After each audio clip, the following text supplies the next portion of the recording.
মৰমৰ ছাত্ৰ-ছাত্ৰীসকল, আজিৰ এই ভিডিঅ'টোত আমি জানিম কমলা ফলৰ বিষয়ে কিছুমান গুৰুত্বপূৰ্ণ তথ্য। মৰমৰ ছাত্ৰ-ছাত্ৰীসকল, মোৰ নাম পোহৰ। বলা ভিডিঅ'টো আৰম্ভ কৰোঁ। কমলা এটা সোৱাদযুক্ত আৰু পুষ্টিগুণে ভৰপূৰ ফল। ইয়াৰ সোৱাদ মিঠা আৰু টেঙা।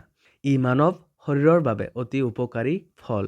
গতিকে ছাত্ৰ-ছাত্ৰীসকল, আজি কমলাৰ দুটা গুৰুত্বপূৰ্ণ তথ্যৰ বিষয়ে আলোচনা কৰিম। প্ৰথমটো হ'ল চিকিৎসা ভিত্তিক আৰু দ্বিতীয়টো হ'ল বিজ্ঞান ভিত্তিক। চিকিৎসা ভিত্তিক। প্ৰাচীন কালৰ পৰাই আয়ুৰ্বেদ আৰু আধুনিক চিকিৎসা দুয়োটাতেই কমলাক চিকিৎসামূলক ফল হিচাপে গুৰুত্ব দিয়া হৈছে। কমলাত প্ৰচুৰ পৰিমাণে ভিটামিন চি পোৱা যায়। এই ভিটামিন দেহৰ ৰোগ প্ৰতিৰোধ ক্ষমতা বৃদ্ধি কৰে আৰু চৰ্দি, কাহ, জ্বৰ আদি ৰোগৰ পৰা সুৰক্ষা দিয়ে। নিয়মিতভাৱে কমলা খালে দেহত থকা বিষাক্ত পদাৰ্থ বাহিৰ কৰি দেহ সুস্থ ৰাখে। কমলাত থকা এন্টিঅক্সিডেণ্ট উপাদানে ছাল সুন্দৰ আৰু উজ্জ্বল কৰে। ইয়াৰ ৰস খালে ছালৰ দাগ কমে আৰু বয়সৰ আগতীয়া লক্ষণ দেখা নাযায়। সেইদৰে কমলাৰ ৰস মুখত লগালেও ছাল সতেজ হৈ উঠে। এই ফলটো হজম শক্তি বৃদ্ধি কৰাত সহায় কৰে। কমলাত থকা ফাইবাৰ কোষ্ঠকাঠিন্য দূৰ কৰে আৰু পাকস্থলী সুস্থ ৰাখে। পেটৰ সমস্যা থকা লোকৰ বাবে কমলা অতি উপকাৰী। কমলাত থকা পটাছিয়ামে হৃদযন্ত্ৰ সুস্থ ৰাখে আৰু ৰক্তচাপ নিয়ন্ত্ৰণ কৰে। তদুপৰি ই দেহত পানীৰ পৰিমাণ ঠিক ৰাখি ক্লান্তি দূৰ কৰাত সহায় কৰে। শেষত, কমলা কেৱল এটা সোৱাদযুক্ত ফল নহয়, ই এক প্ৰাকৃতিক ঔষধ স্বৰূপ। নিয়মিতভাৱে কমলা খালে দেহ সুস্থ, সতেজ আৰু ৰোগমুক্ত হৈ থাকে। সেয়ে আমাৰ দৈনন্দিন খাদ্য তালিকাত কমলাক স্থান দিয়া অতি প্ৰয়োজনীয়। বিজ্ঞান ভিত্তিক।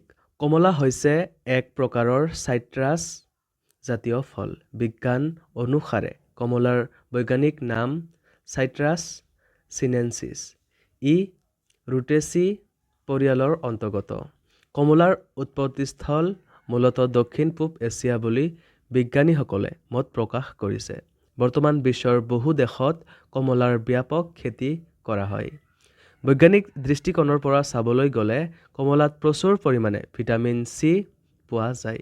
এই ভিটামিনে মানৱ দেহৰ কোষসমূহ সুৰক্ষিত কৰি ৰোগ প্ৰতিৰোধ ক্ষমতা বৃদ্ধি কৰে।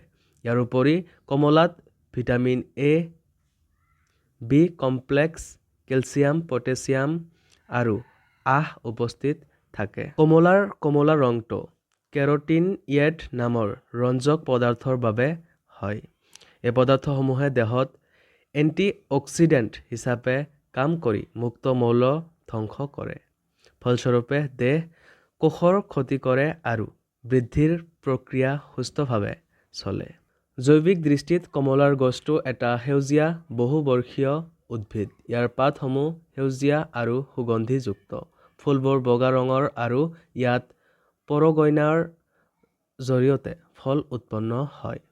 কমলাৰ ভিতৰত বহুতো খণ্ড থাকে, যাক বিজ্ঞানত কাৰ্পেল বুলি কোৱা হয়।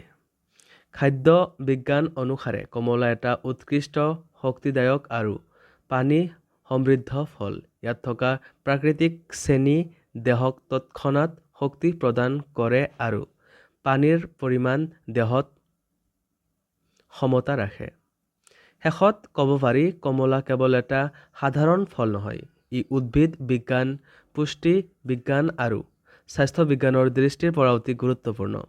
গতিকে মৰমৰ ছাত্ৰ-ছাত্ৰীসকল, সুস্থ থাকিবলৈ আজিয়েই তোমালোকৰ খাদ্য তালিকাত কমলা অন্তৰ্ভুক্ত কৰা।